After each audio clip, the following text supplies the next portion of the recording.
I got involved with the Man and Woman of the Year campaign because I'm a 12-year acute monocytic leukemia survivor, and without blood cancer research, I wouldn't be here today. I got involved because of my experience with my father. He was diagnosed 15 years before his passing. So I said that I would do it, and there's a few reasons why.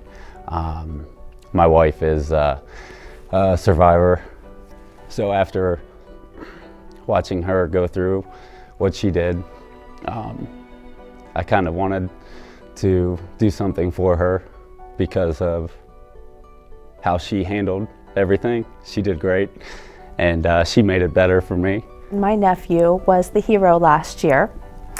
He was diagnosed with B-cell non-Hodgkin's lymphoma, stage 3, a few days before his 16th birthday. I was diagnosed in 2003 with Hodgkin's lymphoma.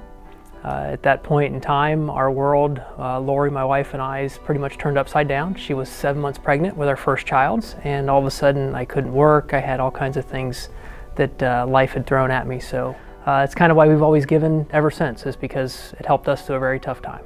A good friend of mine lost their daughter to leukemia when she was just 6 years old.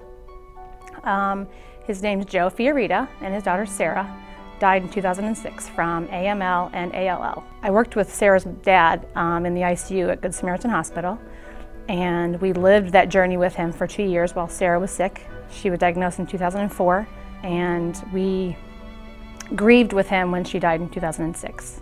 I'm running in honor of Sarah. Devin Swartz, who is great friends to our family. My son Isaac and Devin are good friends. And then I also have a first cousin who is a non-Hodgkin's lymphoma 7-year survivor. So this is a cause that definitely has hit home. I almost feel that every week of my life I hear a new person that I know who's been diagnosed with some form of cancer. My best friend passed away of bone cancer, so it's not tied to the leukemia lymphoma network, I guess, but to me it's all the same thing. And I just felt like Kurt deserved to be kind of brought back into the conversation.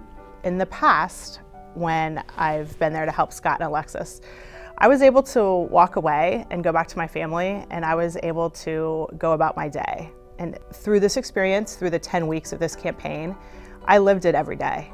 It was a way for me to feel it every day and to live it every day. And that was incredibly awareing to me personally. It was one of those thoughts that you have of, okay, how do I politely say, I just don't have enough time. But as you meet people and everyone who's involved in the organization, and you see the videos and the children and really who this all has affected, you can't not say no. To look into the future and know that you're making a difference, I think that's going to be the best part of the campaign. The best part of the campaign for me was meeting all the wonderful people I met. Everyone's worked so hard at this campaign, and I have, I think I've made some of the most wonderful friends. The ability to see other people who are so dedicated to raising money to eliminate blood cancers. It's not just the candidates, but it's the community that really came out for this. I had a friend whose daughter was diagnosed with leukemia, and I decided to donate 20% of my sales at Winans for a week to her cause, and I just thought it was amazing how everyone came together and donated for that, and we raised quite a bit of money, and she's now in remission. Very, very paramount to have a good team of people. To look at things not as being my own self that has to do it all, but I can rely on people around me to really help, and when it comes to it, don't be afraid to ask. People tend to want to donate when they know where their money goes to, and it's actually such an honor when someone donates to be able to tell them this is where your money's going and how you're going to make a difference. So much money that was raised went back to patients and families. 78%, I believe, of every dollar, more so than any other organization that I've ever been involved with. It's amazing at how the research that they do translates to cures for so many other diseases that are not linked to cancer. My goal is to raise $50,000 to have a research grant named after Dr. Broxson. Dr. Broxson was my oncologist when I was diagnosed, and still is to this day. I go to the long-term follow-up clinic and see him yearly. And You know, in my mind, he's 100% the reason I'm here.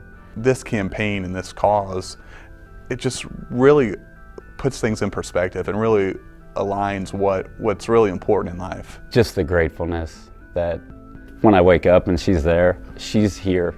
Without that, I don't have my daughter. I'm raising my son on my own. And that's a lot to be thankful for. I'm amazed by the passion of the people that are involved, by Pat and by Karen. I love the passion that these people have. I am amazed at how much good it's done. This means more to me than most of the efforts I'm in for fundraising. It's just been a privilege to be able to talk about Sarah every day. What a small person I would be to think that my problems are bigger than you know, trying to find a cure for blood cancer.